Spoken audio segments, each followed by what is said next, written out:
Fala galera do Zona de Comando, estamos de volta na análise profunda de Conspiracy Take the Crown para cobrirmos aí agora as 47 cartas raras que esta edição trouxe para o nosso Commander Mesão. Começando agora com uma carta que já interessa muito a gente do Commander Mesão, porque trata-se de uma criatura lendária. Estamos falando de Adriana, um humano cavaleiro Boros de 5 manas 4/4, que tem aquela habilidade nova de Melee, né? E além dela ter Melee, as outras criaturas que você controla também ganham Melee por conta da Adriana. Ou seja, tá bem claro mesmo que ela é uma general extremamente agressiva. A ideia dela é ser uma general que favorece a montagem de um Commander Boros mais voltado para o combate, certo? Já que ela tem Melee e dá Melee para outras criaturas, ela consegue naturalmente pampar o exército dela à medida que você ataca múltiplos oponentes de uma vez só. Bem interessante a Adriana, ela por si só, ela tem um corpo decente, 4/4 por 5 manas, não é nada fora do normal, e ela acaba sendo um 5 manas 5/5 toda vez que ela ataca, né? Porque ela mesma tem o Melee, então ela é um 5 manas 4/4 parada e um 5 manas 5/5 quando está atacando. Nada mais a acrescentar em relação a Adriana, tá bem claro o que ela é e o que ela faz, né? Mas deve ser bem interessante, talvez tentar montar uma lista de decks bem agressivos usando a Adriana como general. Bacana essa criatura lendária, bem legal essa carta. Vamos lá. Esse Arcane Savant aqui é uma daquelas cartas que a gente usa bem no draft, né?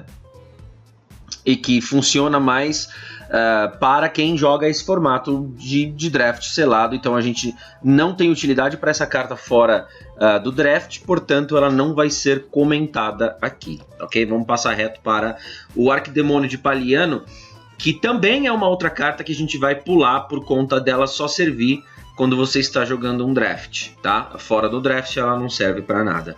Então, vamos direto para Birds of Paradise, um reprint de uma carta tradicionalíssima do Magic, existente desde Alpha, desde as primeiras edições, da primeira edição do Magic, e uma carta reconhecidamente extraordinária, seja qual for o formato que você jogue de Magic. Birds of Paradise vai ser sempre muito valor. Qualquer deck que rode Commander verde e goste de Mana Dorks, né, de criaturas produtoras de mana, vai curtir usar Birds of Paradise, até porque é um ótimo de um corregedor aí de cor de mana para aqueles decks que usam 3 ou mais cores, né? Muito legal Birds of Paradise, sempre uma carta forte, não tem muito mais o que comentar, a carta é excelente, vai sempre ser. Burgeoning, a gente vai parar um pouco aqui no Burgeoning para comentar um pouco mais, porque Burgeoning é uma carta que cresceu em demanda, né, dos jogadores por conta do Commander, né? Uma carta reconhecidamente forte para qualquer Commander que rode verde, principalmente aqueles Commanders que se beneficiam muito de aceleradores de mana, né, e que querem acelerar o quanto antes a sua produção de mana. Burgeoning faz isso muito bem, porque toda vez que um oponente vai lá descer um terreno, né, aquele terreno do turno ou outro terreno, você vai colocar um card de terreno também da sua mão no campo de batalha. Então isso obviamente, no Commander é aquele card em que você quer tirar na sua mão inicial, aquele drop 1 que você vai querer fazer com certeza. Já é uma carta que depois lá do meio pro final do jogo, né, no mid-late game, assim, é uma carta que já não tem a mesma relevância ou não tem nenhuma relevância, né? De qualquer forma, Burgeoning é uma carta que só havia sido impressa em uma edição, e que precisava mesmo de um reprint, porque a demanda dos jogadores de Commander por essa carta não é muito alta e ela só tinha realmente uma tiragem, então era bem difícil achar quem tinha Burgeoning e quem brotamento, né, em português, e quem estava afim de passar, né? Excelente reprint, Burgeoning sempre muito valor, excelente carta de Commander, né? Burning Wish também é uma carta sempre muito bem vista no Magic, uma carta que tem algum valor financeiro, só que ele tem um texto um pouco esquisito, né? Porque você vai escolher um feitiço que você tem que esteja fora do jogo, ou seja, não está no seu deck. Aí você vai revelar aquela carta e colocar na sua mão, tá? Em Commander isso é estranho, porque a gente não tem, por exemplo, no nosso Commander mesão, um sideboard, né? Então não adianta você querer jogar uma carta que esteja no seu sideboard, porque, enfim, não tem sideboard, então é uma carta para o Commander morta, né? De qualquer forma, é uma carta que, se você tira num booster, você consegue sim passar para frente, porque Burning Wish é uma carta que sempre vai ter algum tipo de demanda, né, por ela, então dá para passar para frente. Para o Commander isso não é interessante, né? Color of the Untamed também é uma outra carta que só serve quando você está jogando um draft, tá? Ela não serve em outras condições. É uma carta que a gente pula, portanto, porque não tem utilidade no Commander mesão. Diferentemente de Capital Punishment, né? Uma carta de 6 manas, aí um feitiço com a nova habilidade, nova mecânica de Council's Dilemma. Lembra que é uma versão diferente do Will of the Council, como eu já comentei. A partir do momento em que Council's Dilemma, você sempre vai ter benefícios, né? Dos dois lados. Obviamente, se você escolher algo para você diferente do que os seus oponentes, você imagina que eles vão escolher. De qualquer forma, aqui é diferentemente do Will of the Council, era uma ou outro Council's Dilemma, são as duas, né? Então, começando com você, cada jogador aí vai votar para morte ou para imposto. E aí, para cada voto de morte, cada oponente vai sacrificar uma criatura. Isso é legal porque não diz cada jogador, né? Cada oponente vai sacrificar uma criatura, então isso não te afeta.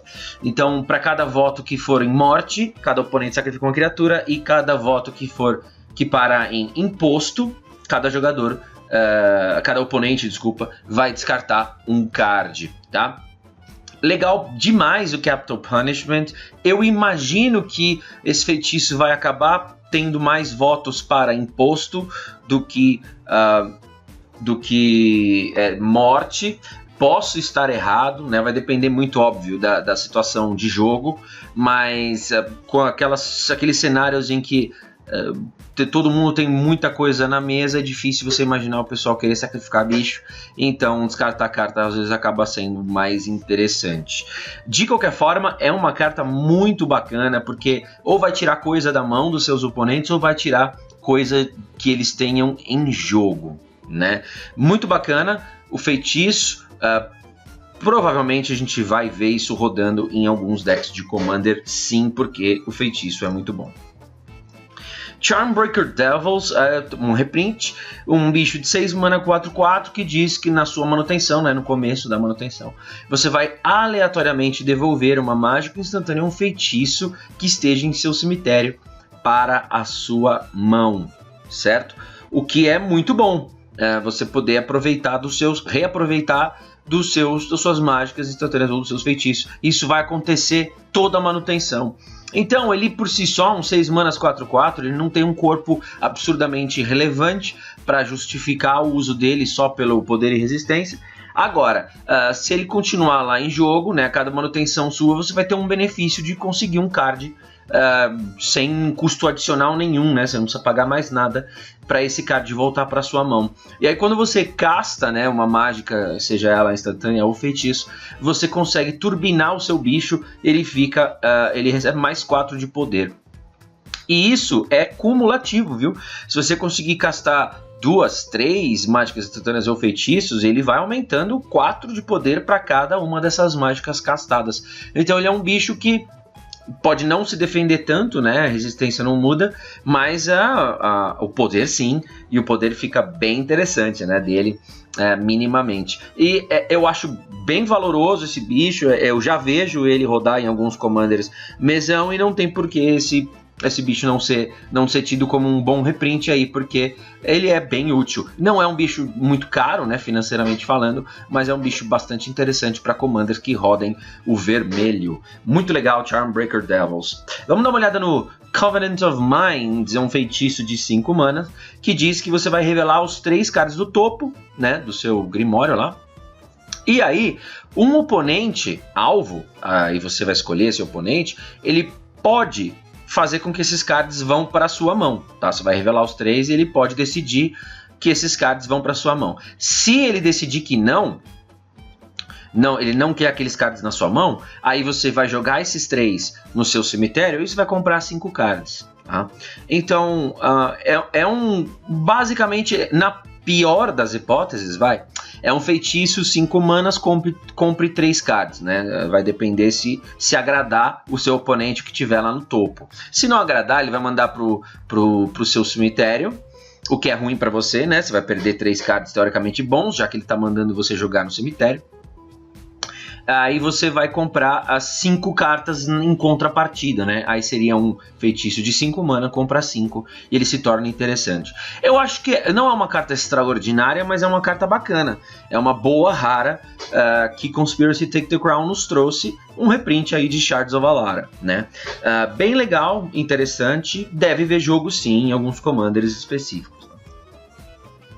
O Custody Lich é um daqueles novas criaturas uma daquelas novas que quando entra em jogo torna você um monarca. Isso é bacana. Ele é um 5 manas 4/2 e aí ele diz que toda vez que você se torna um monarca, então, enfim, ele entrando em jogo isso já acontece, né? Um jogador alvo sacrifica uma criatura. O jogador alvo sacrificar uma criatura é bom, mas nem tanto. Cada oponente sacrifica uma criatura seria infinitamente melhor. Te tornar um monarca é complicado, é paradoxal. Você tem 2 lados sempre, o bom e o ruim, que você compra a carta no final do turno, né, mas você acaba se tornando alvo, porque as pessoas vão querer tirar essa coroa de você para que elas possam comprar carta. Então ele acaba chamando uma atenção para você que nem sempre é bem-vinda, né?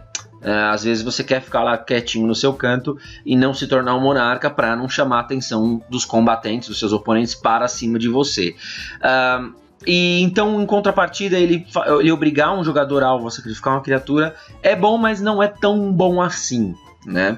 Às vezes, dependendo da mesa, o cara vai sacrificar um token, né? Enfim, não é tão relevante. Eu acho esse bicho bem mais ou menos, não acho ele muito forte. Desertion. Desertion é um reprint que saiu até em Commander's Arsenal, né, mais recentemente. Uma carta foil lá em Commander's Arsenal que vale uma graninha. Ela por si só vale uma graninha, alguma coisa, porque é um belíssimo de um counter spell, né? Além de anular a mágica alvo, caso aquela mágica seja uma criatura ou um artefato, ao invés de anular, você vai simplesmente pegar aquela carta que está sendo jogada por algum oponente e colocar em jogo sob seu controle, né? Ao invés da mágica ser anulada. Então, é bem interessante. É minimamente um counter spell, né? Na pior das hipóteses. E na melhor das hipóteses, você gosta de um artefato ou de uma criatura que está na pilha para entrar em jogo, pega ela para você com Desertion. Desertion já vê jogo em muitos decks de Commander e não vai ser diferente agora. Mais um reprint, ótimo, aumenta a oferta pelo card e a gente deve ver os preços caírem e aí sim Desertion entrar em mais decks de Commander mesão. Excelente counter, né? Para Commander mesão é muito bom. Dragon Lair Spider é uma aranha de uma das melhores que tem, né? Se você for pensar nas criaturas aranha que existem aí no Magic, Dragon Lair Spider facilmente figura entre as melhores delas. Essa aranha Gru aí de 6 manas, 5/6 com alcance, que tem uma habilidade absurdamente forte, né? Ela tá lá em jogo e toda vez que o oponente fizer uma mágica, qualquer um deles, você vai largar um token em campo, né? Sob seu controle lá, você vai colocar em jogo um token verde de inseto, né? Então, num Commander mesão, essa aranha ela tem um potencial de fabricar tokens absurdo, né? E isso sempre, sem dúvida, tem muito valor. Tokens sempre são bons, servem tanto para combate quanto para defesa, ataque quanto para defesa, serve como fonte de sacrifício para N outras coisas. Vai ser sempre bom ter token. Cada vez que os oponentes castarem, você vai colocar um tokenzinho lá bonitinho para você. Decks que usam vermelho e verde normalmente são decks também mais agressivos, decks que usam Beastmaster Ascension da vida e coisas e afins, né? E encantamentos que pumpam exércitos, que dão uma certa evasão. Muito legal a aranha. Também uma carta de, acho que, valor financeiro não muito absurdo, nada muito alto. Mas uma carta sem dúvida bem considerável quando você monta um deck Gruul, que normalmente vai ser um deck agressivo. Essa aranha é muito boa, legal esse reprint, né? Duskmantle Seer, uma criatura 4/4 por 4 manas, é bem honesto, é um vampiro mago que, além de voar, ele diz que na sua manutenção, cada jogador vai revelar o topo do Grimório, né? Só aquele primeiro card. E aí o que vai acontecer? O jogador vai perder vida igual ao custo convertido do card que for revelado, né? E aí cada jogador vai fazer isso. E colocar aquele card na mão. Então, basicamente, ele é um card que na sua manutenção vai fazer todos os jogadores, né? Todos os jogadores comprarem um card ao custo de perderem vida de acordo com o custo de mana convertido daquele card. Eu acho isso muito legal, essa habilidade é bacana, não chega a ser uma vantagem em cards para você, porque você está também dando cards na mão dos seus oponentes, então isso é ruim. Agora, a gente sabe que tem muita coisa no preto, encantamentos inclusive, que fazem com que você ganhe vida para cada vida que seus oponentes percam, ou quando você ganha vida, os oponentes perdem aquela mesma quantidade de pontos de vida. A gente sabe desses encantamentos que tem na cor preta. E o Duskmantle Seer é uma criatura de Mir, né? Então tem preto aí no custo dele. Então provavelmente você pode usar esse card em sinergia com outras coisas que o preto proporciona, que até o azul te proporciona, para punir ainda mais os seus oponentes por conta desse draw, né? Você não quer deixar a carta na mão dos seus oponentes, sabidamente, então procure aproveitar isso da melhor forma. O Duskmantle Seer já é um card que vê jogo em muitos decks de Commander e um reprint só e sempre é muito bem-vindo aí, certo? O Exotic Orchard, ou então o Pomar Exótico, é um card, é um terreno, sem dúvida, muito, muito bom para Commander mesão. Decks que rodam aí 3 cores ou mais, 3 ou 5 cores, que são decks bem difíceis de corrigir, muitas vezes cor de mana. Você poder soltar um Pomar Exótico lá em jogo e depender do que seus oponentes tiverem de terreno para você produzir mana daquela cor é sempre muito bom. Se contra 4 ou 5 oponentes, você fatalmente vai acabar conseguindo produzir, se não todas as cores, a esmagadora maioria delas. Então, todo deck de 3 a 5 cores, e agora tá chegando a hora de Commanders de 4 cores, né? Vai sair agora em novembro, vão com certeza querer colocar esse card como um dos seus terrenos do deck, porque sem dúvida muito valoroso. Pomar Exótico, que não é, a grosso modo, também um card muito caro, né, financeiramente falando, e é muito bom para Commander mesão. A Recompensa da Fé, Fate's Reward, é uma instantânea 4 mana, que já vê jogo em Commander mesão, que devolve para jogo, né, todos os cards de permanentes, todas as permanentes, que foram colocadas no cemitério naquele turno. Então, a grosso modo, é para você se recuperar de um uma recém-dada destruição em massa, né? Seja ela para criaturas ou para tudo, que destrua tudo que estiver em jogo, você se beneficia disso fazendo com que, obviamente, seus oponentes percam tudo que está em jogo vai embora, só que você tem um truquezinho na manga, que é a recompensa da fé, faz isso e devolve para jogo tudo que foi colocado lá no cemitério. Muito legal o card, ele serve para frustrar os planos de quem deu a destruição em massa e aí você restabelece o teu campo de batalha lá ao custo só de 4 manas em velocidade de mágica instantânea. Muito bom, já vê jogo, vai continuar vendo, obviamente, recompensa da fé. Vamos para a próxima, Followed Footsteps. É outra carta que também vê jogo em Commander Mesão, é um encantamento aura bem interessante, que você usa teoricamente, na melhor criatura que estiver em jogo, né? Você encanta ela, você coloca essa aura nessa criatura, seja ela sua ou de um oponente, e aí na sua manutenção, né, quando começar lá a sua manutenção, você vai colocar um token em jogo, é uma ficha que é uma cópia daquela criatura encantada. Isso vai se repetir a cada manutenção sua, né? Obviamente desde que a criatura esteja em jogo. Então é legal encantar isso, por exemplo, em criaturas indestrutíveis, criaturas que não sofram remoção de forma muito fácil, né? Criaturas grandes, parrudas, enfim. Isso tem bastante utilidade sempre. Na cor azul, normalmente você consegue recuperar coisas suas, seja dar um bounce, né, voltar para sua mão essa própria aura e depois encantar outra criatura, caso outra mais interessante entre em jogo. E você lá larga os tokens no seu campo de batalha, que sejam cópias daquela criatura. Já vê muito jogo em Commander, vai continuar vendo essa carta que saiu originalmente em Ravnica, né, e um bom reprint. O Ancião Esquecido, ele é uma carta interessante, ele funciona muito bem mesmo, naqueles decks que trabalhem com marcador +1/+1, tem muito deck de sinergia, estilo Ezuri, né, com marcador +1/+1, que se beneficiam disso, seja da quantidade de marcadores, seja transportando marcadores para outras criaturas, ou criaturas que quando tem marcador te dão benefícios.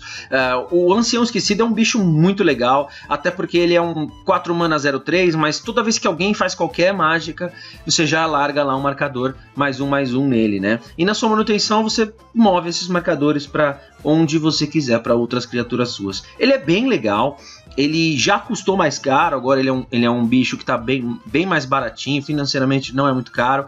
E no deck certo, ele é uma peça que agrega demais, e Ezuri está aí para mostrar isso, né? Assim, decks nesse estilo de marcador +1/+1 vão curtir muito cards como Ancião Esquecido. Bem legal esse card. A Violência Gratuita, aliás, é uma outra carta que só havia tido uma impressão anterior, mais antiga, né, em edições mais antigas. Ela foi printada uma vez só e agora, pela primeira vez, viu o reprint em Conspiracy Take the Crown.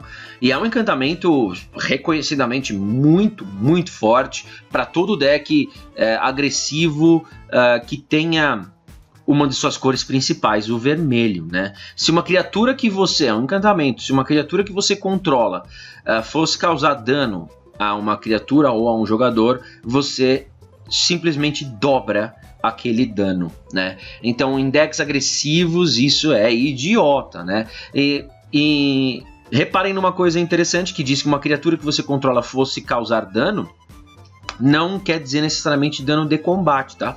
É qualquer tipo de dano. Aquele dano é dobrado. Então, encantamento que já vê jogo em Commander Mesão, vai continuar vendo, agora com mais um reprint muito bem-vindo, que só tinha uma tiragem anterior. Violência Gratuita, excelente card também para Commander Mesão. E agora temos aqui uma outra carta interessantíssima que faz sua estreia no Magic, né? O Grenzo, o Havoc Razor, não existia.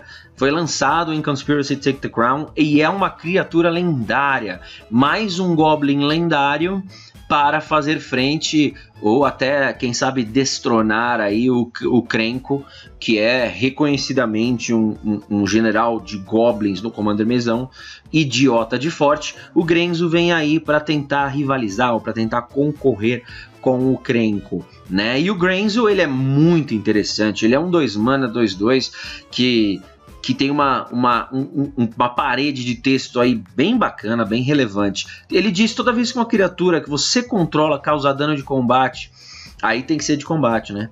Há um jogador, e aí não é só o Grenzo, é qualquer criatura, né? Que você controla lá, dano de combate no jogador, você vai escolher um dos dois modos, né? O primeiro modo é você incitar uma criatura alvo que aquele jogador controle, né? Usando a mecânica nova de Gold.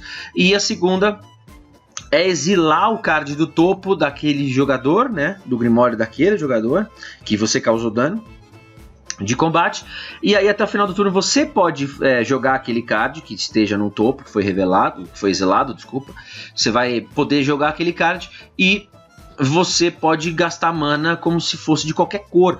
Então basicamente ele te possibilita fazer qualquer mágica que seja exilada do topo do seu oponente, né, que sofreu dano, seja artefato, que você já naturalmente poderia fazer, seja qualquer outra coisa, né, você gasta mana como se fosse de qualquer cor. Isso é muito legal, né, o Grenzo teoricamente vai... O Grenzo teoricamente vai ser um general de um deck essencialmente de goblins que vão atacar lá, né, em volume de uma vez só e provavelmente vão conseguir causar algum dano o suficiente para que vários cards de vários oponentes, eu imagino, sejam exilados ao mesmo tempo. E aí você escolhe o que é mais interessante para você e casta aquilo. Eu acho muito legal esse tipo de habilidade, de mecânica que o Grenzo traz, e é totalmente diferente do que o Krenko se propõe a fazer, mas é um bicho muito legal, né? Basicamente ele vai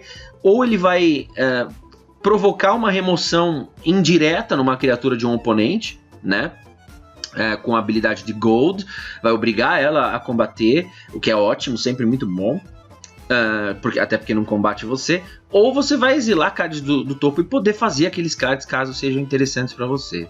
O Grenzo é um general que se propõe a realmente rivalizar com muitos generais vermelhos, mono red, que existem por aí no Commander Mesão, e eu estou bastante curioso para ver listas de Grenzo montadas e obviamente melhor ainda, ver o Grenzo em ação, porque eu acho que esse cara tem um potencial muito bacana de ser um belíssimo de um general de Commander Mesão. Muito legal o Grenzo, bela carta que Conspiracy nos trouxe. Continuando agora com o Espectro de Guldraz, uma criatura 4 manas, 2/2, que fica mais forte, fica 5/5 caso um oponente, qualquer oponente, não tenha nenhum card na mão.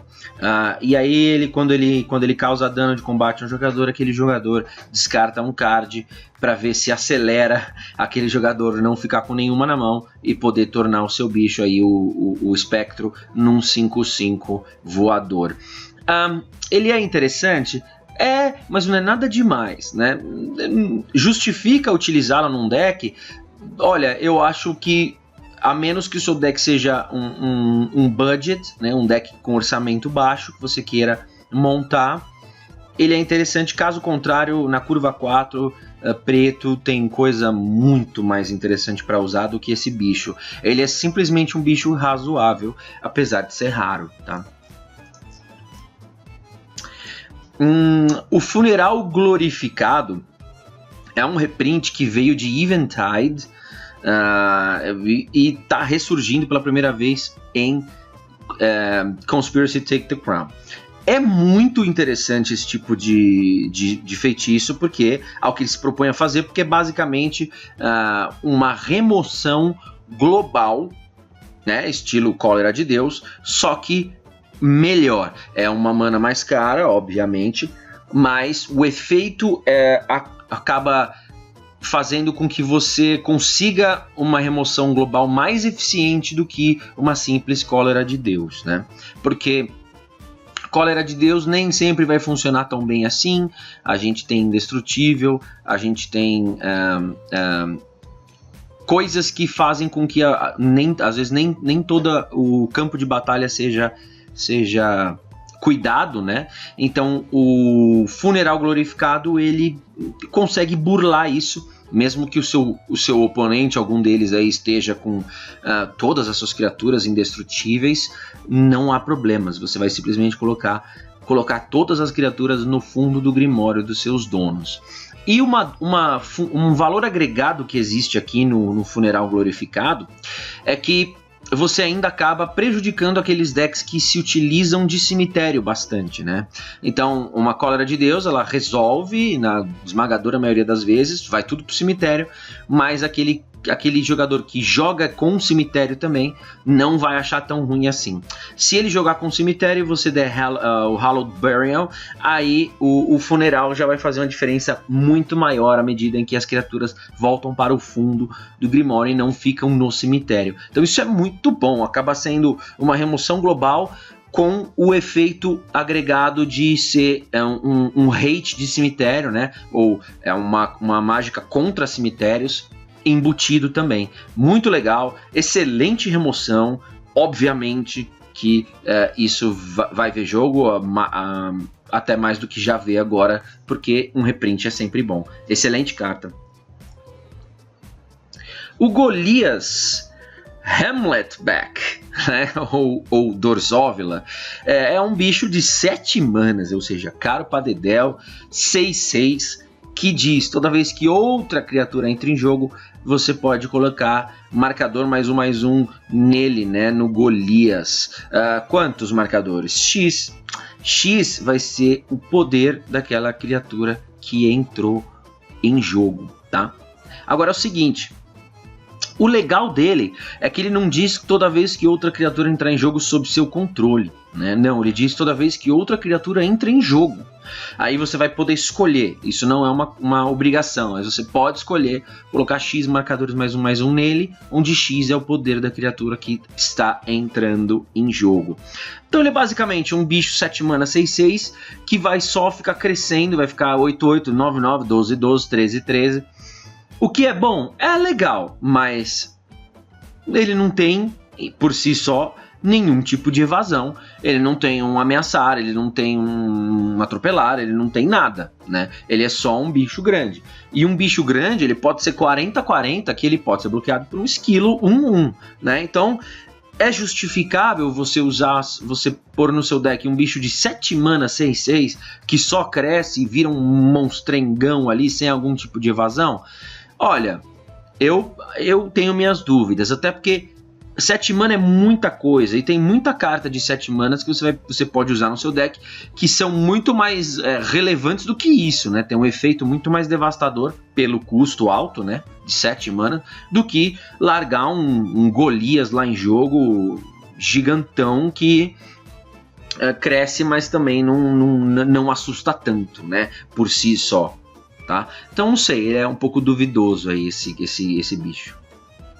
O Harvester of Souls já é diferente, ele é um 6 mana 5/5 que tem toque mortífero, que é uma habilidade sempre extraordinária, porque impõe sempre respeito, né, uma vez no campo de batalha, que tem uma outra habilidade relevante também com ele, que ele traz consigo, que é toda vez que uma outra criatura que não seja token morrer, você pode comprar um card. E aí não é uma criatura sua, né? É toda vez que outra criatura morrer, pode ser de um oponente. Então uma criatura que não seja token morrer, você vai comprar um card. É opcional a compra do card, o que é bom, mas é um valor agregado absurdo, né? E ele, por si só, é um 5/5 toque mortífero que, como eu já disse, impõe muito respeito. Então, entre o Harvester of Souls e esse Golias que a gente acabou de passar, você vê que o Harvester ele é uma mana menos, né? Ele é curva 6, o Golias é curva 7, e o valor agregado do Harvester é infinitamente maior, né? Vejam a diferença de um card para o outro. Muito bom, o Harvester já vê jogo em Commander Mesão e excelente, mais um reprint, mais carta para a gente poder pegar. Esse equipamento, a Matriz de Edro, por 4 manas é um equipamento que basicamente pampa a sua criatura, né? XX. X vai ser o custo de mana convertido daquela criatura. Olha, 4 manas para descer esse equipamento não é problema. O problema é o equipar 4, né? Equipar 4 não é muito legal. Ficar pagando 4 manas para equipar isso, para dar XX, onde X é o custo de mana convertido daquele bicho. Ou seja, às vezes isso nem vai pampar tanto, se é um bichinho mais fraco. Eu não sei. Eu acho isso razoável. Obviamente que no deck de bichos gordos isso aqui é bom pra caramba. Óbvio, vai deixar o bicho ainda mais gordo. Isso para equipar generais eu acho melhor, eu acho mais interessante. Equipar generais agressivos, generais que você normalmente promove combate com eles, né? Não aqueles generais que servem só pelas cores, mas generais agressivos, isso é bem bacana. Até porque existe, né, dano de general que mata, a gente sabe disso, com 21, né? Então, isso, quando você pensa em generais, é mais interessante do que simplesmente um equipamento no deck para equipar criaturas, para equipar general, isso é mais legal. Agora, eu ainda, honestamente, acho caro esse equipar 4 para justificar qualquer deck ficar colocando isso aqui à torto e à direito, né? Eu não sei, vamos ver, né, se isso aparece no jogo. Olha, o Horn of Greed já é um card bem consolidado aí em Commander mesão, né? Não é todo deck que usa isso, mas alguns decks gostam bastante de usar Horn of Greed, que diz toda vez que o jogador aí joga uma land, né?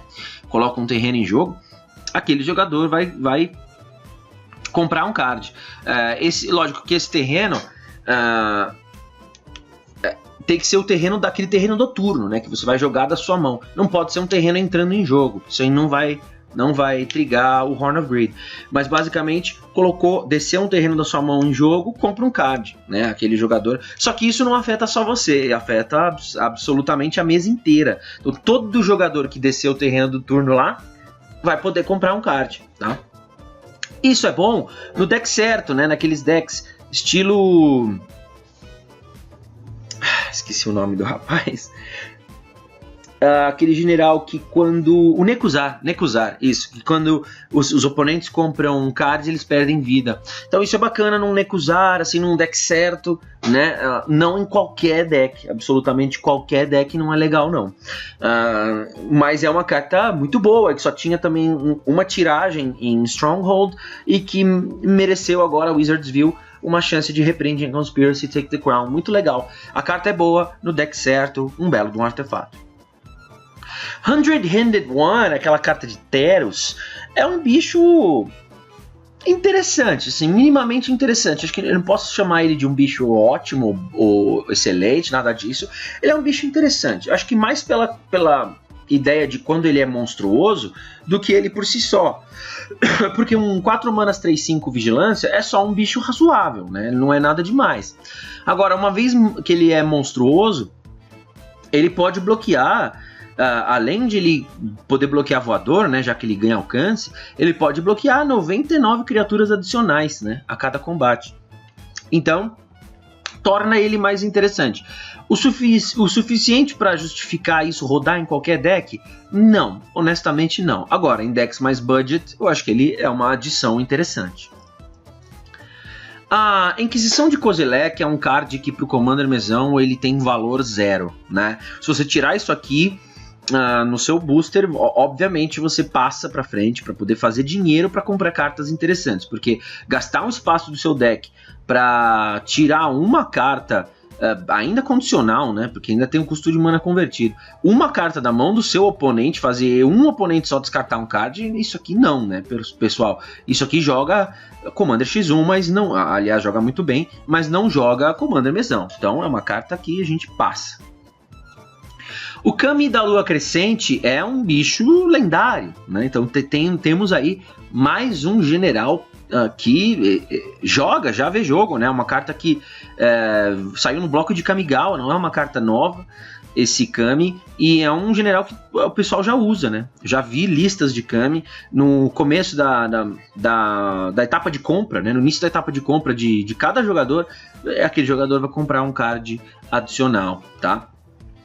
Isso eu já vi sendo usado como criatura de alguns decks, já vi ser usado como general por si só, em decks mono-blue, em decks certos, né? Tem decks que se utilizam muito bem dessa habilidade para tirar proveito disso e prejudicar os oponentes e te beneficiar, tá? É um bicho muito legal, é uma excelente lenda, e, poxa, pensar que ela só tinha tido uma impressão, né? Só saiu uma vez no bloco de Kamigawa. É legal ver um reprint, sempre é bom ver. Eu sou defensor eterno de reprints. Eu acho que a Wizards não comete nenhum pecado reprintando cartas, porque o que a gente mais quer é poder montar aquele deck nosso do jeito que a gente quer. E às vezes a gente para no obstáculo financeiro, né? Porque algumas cartas têm um valor exorbitante e, poxa, são poucas pessoas que conseguem adquirir algumas certas cartas para rodar nos decks, e eu não acho isso justo, né? Eu acho legal todo mundo poder ter acesso a determinadas cartas, então eu sou sempre a favor de quanto mais reprint, melhor. O Keeper of Keys é um outro bicho com habilidade de monarca, usa mecânica nova, né? Entra em jogo, você vira o monarca, e aí na sua manutenção, se você é o monarca, as criaturas que você controla ficam imbloqueáveis, né? Esse bicho eu acho muito mais interessante do que os bichos normais que a gente vê, que quando entra em jogo você se torna monarca.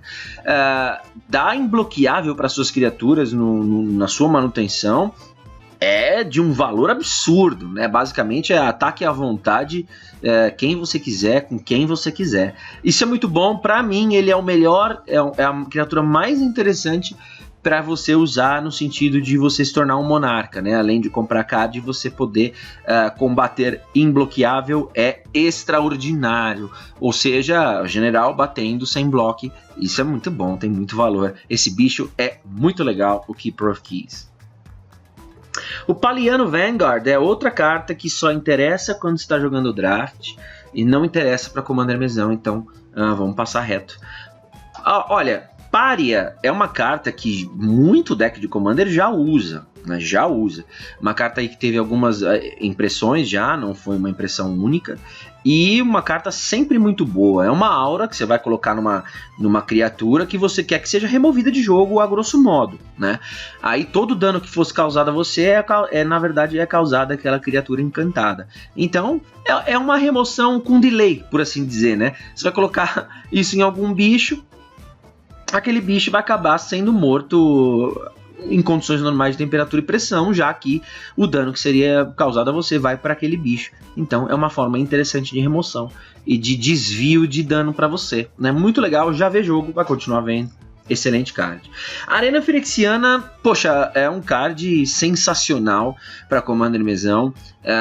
Seja ele X1 ou não, todo mundo gosta de usar esse tipo de card no deck, porque é um valor agregado absurdo, né? Por 3 manas você tem um encantamento lá que no começo da sua manutenção você vai comprar um card e perder 1 de vida. Agora com o Commander X1 lá, usando 20 de vida, isso já é um pouco mais penoso, né? Usar um card como Arena Phyrexiana. Para Commander mesão, a galera do 40 de vida, amigo, isso é muito valor. Arena Phyrexiana, até porque é um card que dificilmente ele começa o jogo lá, ou sei lá, faz no seu drop 3, por exemplo, você dificilmente fica com ele até o final do jogo. Remoção em massa tem toda hora, então mesmo que ele saia de jogo, você já vai ter aproveitado dele pelo menos umas 2 vezes, imagino eu. Então ele já vai ter agregado algum valor para você. Card excelente, reprint, como eu disse, sempre é muito valor, faz o preço do card cair, e esse card é bom. Todo mundo que tem preto no seu deck de Commander deveria usar a Arena Phyrexiana, porque é uma máquina de compra de cards absurda e muito bom, e por uma desvantagem muito baixa, que é perder 1 de vida na manutenção. Excelente card, e essa arte ficou bonita até, eu gostei. Ainda prefiro a arte antiga, mas eu gostei dessa arte nova, achei bem legal. O Protetor da Coroa, ele é um outro bicho que traz a mecânica de monarca, né? Entra em jogo, você se torna um monarca. Ele é um bicho de 6 mana, né? Então ele é um bicho caro, e o corpo dele 2/5, é um corpo bem ruinzinho, né? Por 6 manas. Agora ele é um bicho bandeira, né? Que basicamente é todo dano que fosse causado a você, vai ser causado a ele. Então ataques fracos ou mágicas de dano fraco acabam não matando ele, né? Porque ele tem uma resistência elevada. Ainda assim, ele é um bicho, honestamente, eu acho ele um bicho muito caro, 6 mana, para o que faz, tá? Mesmo ele te tornando um monarca lá, eu acho ele um bicho bem razoável, honestamente. Agora, o Réptil da Psicose, essa próxima criatura artefato aqui de custo 5, é um bicho muito interessante e tem um valor absurdo em Commander mesão isso aqui. Poder e resistência igual ao número de cards na sua mão, né? Toda vez que você compra um card, cada oponente vai perder 1 de vida. Em deck que compra bastante card, isso aqui é absurdo que ele suga de vida dos oponentes, até porque é cada oponente, não é um oponente alvo, então o valor dele é absurdo. Ele se torna ainda melhor do que ele já é agora em Take the Crown, porque você tem essas cartas aí que te tornam um monarca, né? E o monarca você sabe que te faz comprar card na etapa final. Então o Psychosis Crawler ele acaba ficando um bicho grande cada vez que você compra um card, ainda que suga a vida de cada oponente. Ele é muito bom, já era bom antes, não é que ele se tornou bom agora, mas com Conspiracy Take the Crown e a mecânica de Monarca, ele ficou ainda melhor. Muito bom esse bicho, vai sempre ser. O Recruiter of the Guard é uma daquelas cartas assim que minimamente você tirou no booster, não vai usar, passa pra frente porque tem algum valor financeiro, não tanto quanto antes, né? O Recruiter já estava mais caro do que está agora, caiu um pouco de preço aí, mas ainda assim é um bicho bacana para você passar pra frente, tá? Quando ele entra em jogo, você procura no seu Grimório lá por uma criatura de resistência 2 ou menos, revela, põe na sua mão e embaralha o seu Grimório. É aquele bicho bem Imperial Recruiter, né? Ou seja, bicho tutor. 2 por 1 é sempre bom em Magic, bicho que basicamente o corpo dele é inútil, ele tá basicamente lá, ele vai servir para champ block, né? Vai pular na granada lá, bloquear com ele. O que interessa é que quando ele entra em jogo, ele já vai tutorar alguma resistência 2 ou menos. E isso é excelente para você poder pegar aquela peça do seu deck que é bem relevante, que é muito interessante que esteja na sua mão quanto antes. O fato de ser um bicho com tutor torna essa carta muito boa e com certeza ela vê jogo sim no Commander mesão em decks que vão se aproveitar, obviamente, desse tutor condicional que o Recruiter of the Guard traz, mas que é, sem dúvida, muito bom. O Regal Behemoth é um bicho bem interessante. Ele é um 6 mana 5/5 atropelar, o que já é bom, né? Porque ele tem uma certa evasão nele. E ele te torna um monarca quando entra em jogo. E ao ser um monarca, você tem um benefício adicional aí, que quando você vira um terreno para gerar mana, aquele terreno vai gerar mana de qualquer cor, tá? Vai virar meio que um Birds of Paradise. Eu até acho que a arte desse bicho, se você olhar bem, lembra um pouquinho a carta Birds of Paradise, né? Fazendo com que a sua mana adicione de qualquer cor. Então isso é muito legal. Ele por si só é um bicho interessante, porque ele é um 5/5 trample, né? Por 6 mana, o que é decente, minimamente decente. Um bicho com uma certa evasão. E te dá lá o benefício de ser um monarca, te dá a compra de cards, portanto. E aí tuas manas, teus terrenos passam a gerar qualquer cor. Isso num deck que use, né, verde com mais outras 3, 4 cores. É excelente, pô. As suas manas você corrige totalmente as cores delas. Então esse bicho é um bicho bacana, sim. É um bicho extraordinário, não, mas é uma rara muito boa de Conspiracy Take the Crown, isso não tenha dúvida. Sangromante, uma carta de Mirrodin Besieged, né? Então é um reprint. É um 4 manas 3/3 voar, que já vê jogo em Commander mesão. Esse bicho eu já vi em vários decks rodar. Toda vez que uma criatura que o oponente controla morre, você ganha 3 de vida. Toda vez que o oponente descarta um card, você ganha 3 de vida. Esse card já vê jogo, né? Então não vai ser novidade. O bom é que agora o preço cai, porque só tinha uma tiragem, agora tem a segunda em Conspiracy Take the Crown. Muito legal, o Sangromante. Sylvanas Stampede, olha, eu acho que é um tipo de card que, na minha opinião, tá? Muito pessoal, deve funcionar melhor na teoria do que na prática. Porque na teoria o card é extraordinário, né? Por 6 mana, um feitiço de Council's Dilemma, ou seja, é aquele que vota e os votos acontecem, não é e ou, é os dois. Então, começando por você, cada um vai votar por selvagem ou livre. Para cada voto que for selvagem, você vai revelar cards do topo do seu grimório até revelar um card de criatura. Aí, aquelas criaturas... Não, peraí, acho que eu tô vendo errado. Não, é isso aí. E aquelas criaturas vão entrar em jogo. E o resto volta pro seu Grimório, tá? Aí você embaralha lá. E para cada voto livre que esse feitiço tiver, você vai poder colocar um card de permanente da sua mão no campo de batalha. E aí é permanente, não é criatura, né? Obviamente, a minha impressão é a seguinte. Eu fico pensando, se um oponente meu joga Selvalas Stampede, obviamente que o meu oponente provavelmente vai escolher livre, né? Para poder descer uma permanente da mão. Provavelmente. É o que eu acho, pelo menos. Então, pelo menos um voto livre já vai ter, que é do próprio jogador. E aí, todos os outros oponentes podem escolher votar, por exemplo, selvagem. Obviamente que depende da quantidade de cartas que o jogador que está fazendo o feitiço tem na mão. Isso é óbvio. Mas, a grosso modo, se o cara tá com a mão cheia, você vai querer especular com o topo do Grimório dele, ao invés de ficar especulando com o que ele possa ter na mão. Tá? Eu acho. Então deve ter mais votos selvagens, né, para Wild do que votos Free. E isso pode acontecer de falhar, porque, né, você vai revelar cards do topo do Grimório até revelar uma criatura para cada voto selvagem. Então, sei lá, vai ter 4 votos selvagens e o seu, que vai ser livre. Aí você vai revelar 4 do topo, pode ser que falhe, né? Pode falhar. Não sei. Então eu acho que assim, é um card extraordinário, mais na teoria do que eu acho na prática. Na prática, não sei, acho que aí eu vou ter que jogar o Commander mesão mesmo para ver se isso se prova tão forte quanto ele é na teoria. Mas o card é minimamente interessante, né? Assim, para você considerar no seu Commander. O dragãozinho que veio em Conspiracy Take the Crown é esse bicho aqui, 7 mana, 5/5. Tá?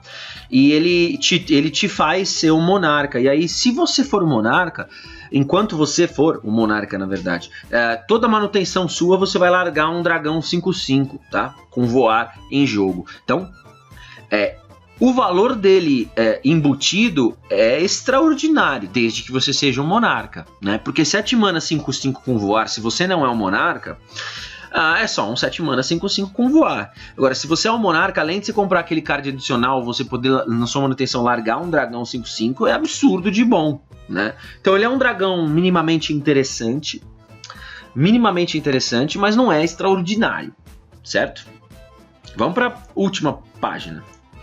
Aqui na última página a gente começa com uma esfinge azul de 6 mana 6/6, que tem uma habilidade de paga 3, compra um card e coloca um marcador nele. Eu acho uma habilidade meio cara para você comprar um card, pagar 3 manas, sinceramente, porque assim, tem o valor agregado do marcador +1/+1, o que é bacana, mas não é extraordinário, mas é bacana. Mas eu acho, sei lá, uma habilidade muito cara para justificar você na curva 6, tanta coisa boa para usar azul na curva 6. Do que essa esfinge, sabe? Honestamente, eu acho que isso talvez veja jogo em deck mais budget. Talvez. O Espírito do Lar. O Espírito do Lar é um outro bicho 6 mana, 4/5, que te dá Hexproof, né? Então você jogador, ganha resistência à magia. Não pode ser alvo de mágicas habilidades que os oponentes controlam. Olha, eu não sei. Isso aqui me faz parar e pensar se justifica você colocar esse bicho quando não necessariamente em todo Commander mesão você tem momentos em que você, jogador, vai ser alvo. Normalmente as tuas coisas são alvo, não você, né? Eu acho, pelo menos, ok, posso estar um pouco errado, porque tem coisas realmente que dão alvo no jogador, mas eu acho que tem mais coisa que dá alvo em coisa do que em jogador no Commander mesão. Então, não sei, o problema é que na curva 6 você tem muita coisa branca que é muito melhor do que isso, na minha opinião. Então eu não sei se isso vai ser suficiente para ocupar um espaço no deck nessa curva. Essa acho que é a minha grande questão. Eu acho que é essa que vai deixar um ponto de interrogação no ar. Eu realmente não sei se isso vai ver muito jogo. Em Commander mesão eu prefiro pagar para ver. Vamos lá, próxima. Splitting Slime, 5 manas, 3/3, com monstruoso. Quando ele se torna monstruoso, você vai colocar um token no campo de batalha que é uma cópia dele, né, desse bicho. Essa cópia do Splitting Slime, ela vai ser uma cópia que tem a habilidade de ficar monstruoso, mas que não vai estar monstruoso. Então ele é um bicho que se multiplica, né? Uma vez que ele se torna monstruoso, você vai ter lá por 5 manas um bicho 6/6, né? Quando ele for monstruoso. Você vai pagar 6 manas para isso, obviamente, né? Quando ele tá em jogo lá, você vai pagar 6 manas, monstruoso, ele ficou um 6/6 e fez uma cópia dele mesmo. Então isso é legal, é legal. É extraordinário, é excelente? Não é. Até porque essa habilidade de monstruoso é meio carinha, 6 manas, para ele virar um 6/6 que não tem nenhum tipo de evasão, é só um bicho grande. Tá, ele acabou de fazer uma cópia dele mesmo mais fraco, que pode também virar um outro 6/6. Tá, mas ao custo de mais 4 manas, né? Mas, desculpa, de mais 6 manas. Então, eu acho ele legal, mas na prática eu acho ele caro. Para você ficar multiplicando ele, não vejo muito valor nesse Splitting Slime aqui. Stunt Double já é um bicho bem mais interessante. Ele não existia e surgiu aqui, apareceu em Conspiracy Take the Crown por 4 manas. Veja só, é um bicho com lampejo que você faz com que ele entre em jogo como uma cópia de qualquer criatura que esteja em jogo. Então, um clone já é bom. Um clone que não dá alvo, e aí é o caso do Stunt Double também, né? Um clone que não dá alvo já é excelente. Um clone que não dá alvo com flash, ok, já me ganhou. Isso vai ver jogo em Commander Mesão, certeza. E é uma belíssima de uma carta rara. E eu acho que acabou. Ah não, tem mais aqui. Throne of the High City é um terreno, adiciona mana lá em color, e por 4 manas você pode virar, sacrificar e se tornar um monarca, tá? Ou seja, você está pagando 4 manas, perdendo um terreno, né? Esse terreno, para se tornar um monarca.